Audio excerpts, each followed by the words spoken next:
ಅಮಾನಿ ಭೈರಸಾಗರ ಕೆರೆಯಲ್ಲಿ ಅವೈಜ್ಞಾನಿಕ ಕಾಮಗಾರಿ.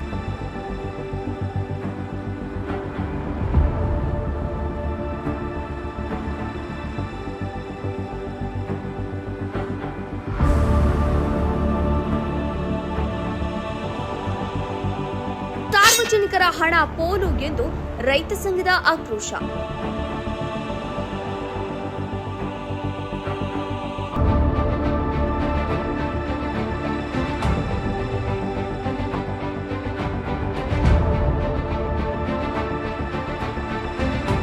ಗುಡಿಬಂಡೆ ತಾಲೂಕಿನ ಐತಿಹಾಸಿಕ ಅಮಾನಿ ಭೈರಸಾಗರ ಕೆರೆಯಲ್ಲಿ ಜಲಜೀವನ್ ಮಿಷನ್ ಯೋಜನೆಯಡಿ ನಡೆಯುತ್ತಿರುವ ನೀರಿನ ಘಟಕದ ಕಾಮಗಾರಿ ಇದೀಗ ಸಾರ್ವಜನಿಕರ ಆಕ್ರೋಶಕ್ಕೆ ಕಾರಣವಾಗಿದೆ. ಘಟಕದ ನಿರ್ಮಾಣಕ್ಕಾಗಿ ಕೆರೆಯ ಒಡಲಿಗೆ ಲೋಡ್ ಗಟ್ಟಲೆ ಮರಳನ್ನು ಸುರಿಯಲಾಗುತ್ತಿದ್ದು, ಇದು ಕೆರೆಯ ಅಸ್ತಿತ್ವಕ್ಕೆ ಧಕ್ಕೆ ತರುತ್ತಿದೆ ಎಂದು ಜನರು ಆರೋಪಿಸಿದ್ದಾರೆ.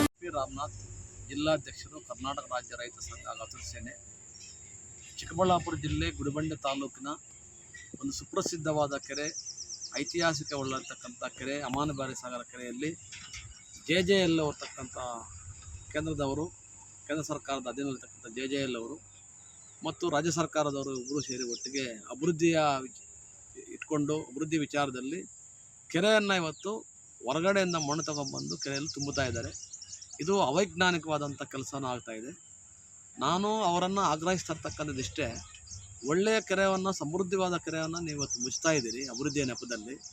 ಆದರೆ ಈ ಆಧುನಿಕ ತಂತ್ರಜ್ಞಾನದಲ್ಲಿ ನೀವು ಮಣ್ಣು ಮುಚ್ಚದೇನೆ ಅದನ್ನು ನೀವು ಏನು ಕನ್ಸ್ಟ್ರಕ್ಷನ್ ಮಾಡಬೇಕಾದಂಥ ತಂತ್ರಜ್ಞಾನ ಉಳ್ತಕ್ಕಂಥ ಈ ತಂತ್ರಜ್ಞಾನದಲ್ಲಿ ಅದನ್ನು ಅಳವಡಿಕೆ ಮಾಡಿಕೊಳ್ಳದೇ ಇರುವುದು ಒಂದು ಅವೈಜ್ಞಾನಿಕವಾಗಿ ನೀವು ನಿರ್ವಹಿಸ್ತಾ ಇದ್ದೀರಿ ಈ ಕೆಲಸವನ್ನು ಅಂತೇಳಿ ನಾನು ಆಗ್ರಹಿಸ್ತಾ ಇದ್ದೀನಿ.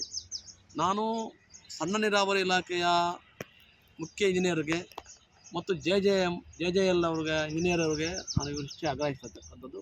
ಮತ್ತು ಜಿಲ್ಲಾಡಳಿತ ಕೂಡಲೇ ಮಧ್ಯಪ್ರವೇಶ ಮಾಡಿ ಈ ಕೆರೆಯ ಹೂಳು ತುಂಬುತ್ತಾ ಇರ್ತಕ್ಕಂಥ ಕಾಮಗಾರಿಯನ್ನು ಕೂಡಲೇ ನಿಲ್ಲಿಸಿ ಆಧುನಿಕ ತಂತ್ರಜ್ಞಾನದಲ್ಲಿ ನೀವು ಕೆಲಸವನ್ನು ನಿರ್ವಹಿಸಬೇಕು.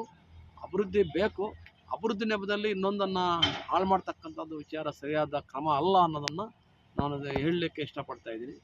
ಹಾಗೇ ಇಲ್ಲಿ ಪರಿಸರ, ಇಲ್ಲಿ ರಸ್ತೆ ಮಾಡಿ, ಪಾರ್ಕಲ್ಲಿ ರಸ್ತೆ ಮಾಡಿಕೊಂಡು ಇದೊಂದು ಪರಿಸರವನ್ನು ಸಹ ಹಾಳು ಮಾಡ್ತಾ ಇದ್ದೀರಿ. ಇದು ಸರಿಯಾದ ಕ್ರಮ ಅಲ್ಲ ಅಂತ ಹೇಳಿಬಿಟ್ಟು ಜಿಲ್ಲಾಡಳಿತಕ್ಕೆ ತಿಳಿಸಲಿಕ್ಕೆ ಇಷ್ಟಪಡ್ತಾ ಇದ್ದೀನಿ. ಈ ಕಾಮಗಾರಿಯ ಕುರಿತು ತೀವ್ರ ಅಸಮಾಧಾನ ವ್ಯಕ್ತಪಡಿಸಿರುವ ರೈತ ಸಂಘದ ಜಿಲ್ಲಾಧ್ಯಕ್ಷರಾದ ರಾಮನಾಥ್, JJM ಯೋಜನೆಯಡಿ ನಡೆಯುತ್ತಿರುವ ಈ ಕಾಮಗಾರಿ ಸಂಪೂರ್ಣ ಅವೈಜ್ಞಾನಿಕವಾಗಿದೆ. ನೀರಿನ ಘಟಕ ನಿರ್ಮಿಸುವ ನೆಪದಲ್ಲಿ ಕೆರೆಯ ಒಳಗೆ ಮರಳು ತುಂಬಿಸುವ ಮೂಲಕ ಜಲ ಮೂಲವನ್ನ ಮಲಿನಗೊಳಿಸಲಾಗುತ್ತಿದೆ. ಇದು ಸಾರ್ವಜನಿಕರ ತೆರಿಗೆ ಹಣದ ಪರೋಕ್ಷ ಪೋಲು. ಇಂತಹ ಬೇಜವಾಬ್ದಾರಿತನದಿಂದ ಕೆರೆಯ ಪರಿಸರ ವ್ಯವಸ್ಥೆ ಹಾಳಾಗುತ್ತಿದೆ ಎಂದು ಕಿಡಿಕಾರಿದ್ದಾರೆ. ವರದಿ ಮೊಹಮ್ಮದ್ ನಾಸಿರ್, ಗುಡಿಬಂಡೆ. ವಿನಿಯೋಗಿಸಿ ಅಂತೇಳಿ ಹೇಳ್ತೀವಿ ನಾವು. ಕೆರೆ ಕಟ್ಟೆ ಪಕ್ಕದಲ್ಲೇ ಇವಾಗ ಹೊಸ ಫಿಲ್ಟರ್ ಮಿಷಿನ್ ಮಾಡ್ತಾ ಇದ್ದೀವಿ.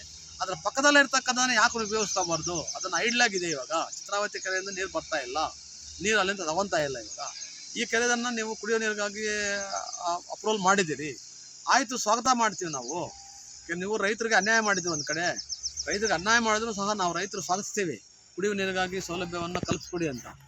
ಆದರೆ ಅಲ್ಲಿ ಕೆಳಗಡೆ ಇರ್ತಕ್ಕಂಥ ಪಕ್ಕದಲ್ಲೇ ಇರ್ತಕ್ಕಂಥ ಫಿಲ್ಟ್ರನ್ನು ಬಿಟ್ಬಿಟ್ಟು ಮತ್ತೆ ಹೊಸದಾಗಿ ಯಾಕೆ ನೀವು ಮಾಡ್ತಾ ಇರ್ತಕ್ಕಂಥದ್ದು ಅಂತ ಹೇಳಿ ಇದು ಸಾರ್ವಜನಿಕರ ತೆರಿಗೆ ಹಣವನ್ನು ನೀರಿನಂತೆ ಪೋಲ್ ಮಾಡ್ತಕ್ಕಂಥ ಒಂದು ಕಾಮಗಾರಿ ಆಗಿದೆ. JJL ಅವರು ಮತ್ತು ರಾಜ್ಯ ಸರ್ಕಾರದವರು, ಜಿಲ್ಲಾಡಳಿತ ಸೇರಿಕೊಂಡು ಒಟ್ಟಿಗೆ ತೆರಿಗೆ ಹಣವನ್ನು ನೀರಿನಂತೆ ಪೋಲ್ ಮಾಡಿ ಇವರು ಪರ್ಸೆಂಟೇಜ್ಗಳಿಗೆ ಕಾಮಗಾರಿಯನ್ನು ಮಾಡ್ತಾ ಇದ್ದಾರೆ ವಿನಃ ಅಭಿವೃದ್ಧಿಯ ಕೂಟು ನೆಪ ಹೇಳಿಕೊಂಡು ಮಾಡ್ತಾ ಇದ್ದಾರೆ ಅಂತೇಳಿ ಹೇಳಕ್ಕೆ ಇಷ್ಟಪಡ್ತಾ ಇದ್ದೀನಿ.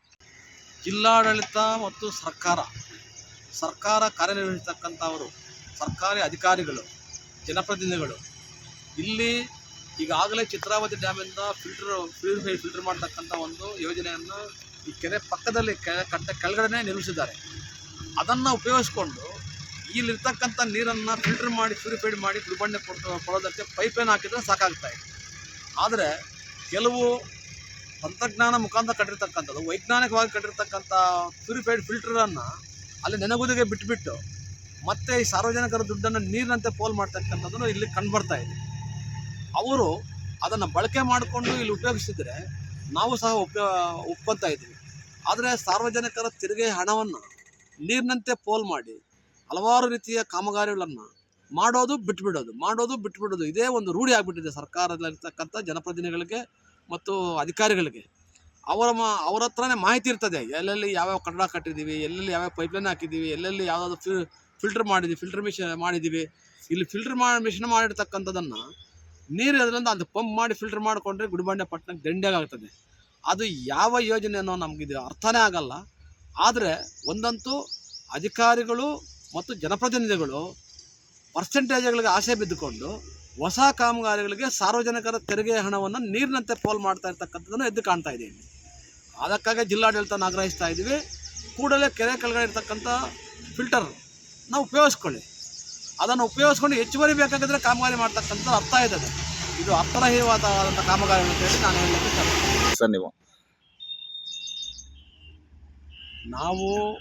60% ಕೊಡ್ತಿರೋ 40% ಕೊಡ್ತಿರೋ ಅದನ್ನು ನಿಗದಿತವಾಗಿ ಸಾರ್ವಜನಿಕ ಕೆರೆಯಲ್ಲಿ ಏನೊಂದು ತಾತ್ಕಾಲಿಕವಾಗಿ ಒಂದು ಕಟ್ಟೆ ನಿರ್ಮಾಣ ಮಾಡ್ತಾ ಇದ್ವಿ. ಅದರ ಉದ್ದೇಶ ಅಲ್ಲಿ ಜಾಕ್ವೆಲ್ ಪಂಪ್ ಹೌಸ್ ನಿರ್ಮಾಣ ಮಾಡೋಕ್ಕೋಸ್ಕರ ಅದು ನೀರಲ್ಲಿ ಕಟ್ಟಕ್ಕೆ ಸಾಧ್ಯವಾಗೋದಿಲ್ಲ. ಹಾಗಾಗಿ ಅಲ್ಲಿ ತಾತ್ಕಾಲಿಕವಾಗಿ ಬಂಡ್ ನಿರ್ಮಾಣ ಮಾಡಿಕೊಂಡು ಆ ಒಂದು ನೀರನ್ನ ಪಂಪ್ ಮಾಡಿಬಿಟ್ಟು ಅಲ್ಲಿ ನಾವು ಗುಡಿಬಂಡೆ ಪಟ್ಟಣಕ್ಕೆ ಅರ್ಬನ್ ಅವ್ರು ಮಾಡ್ತಾರೆ, ಮತ್ತು ನಾವು ಹಳ್ಳಿಗಳಿಗೆ ನಮ್ಮ ಗ್ರಾಮೀಣ ಕುಡಿಯುವ ನೀರು ಮತ್ತು ನೈರ್ಮಲ್ಯ ಇಲಾಖೆ ವತಿಯಿಂದ 28 ಹಳ್ಳಿಗಳಿಗೆ ನೀರು ಸರಬರಾಜು ಮಾಡುವ ಉದ್ದೇಶದಿಂದ ಆ ಒಂದು ಯೋಜನೆಯನ್ನು ಜಲಜೀವನ್ ಮಿಷನ್ ಇದರಲ್ಲಿ ಕೈಗೊಂಡು ಆ ಒಂದು ಬಂಡ್ ನಿರ್ಮಾಣ ಕಾಮಗಾರಿ ಈಗ ಪ್ರಗತಿಯಲ್ಲಿದೆ.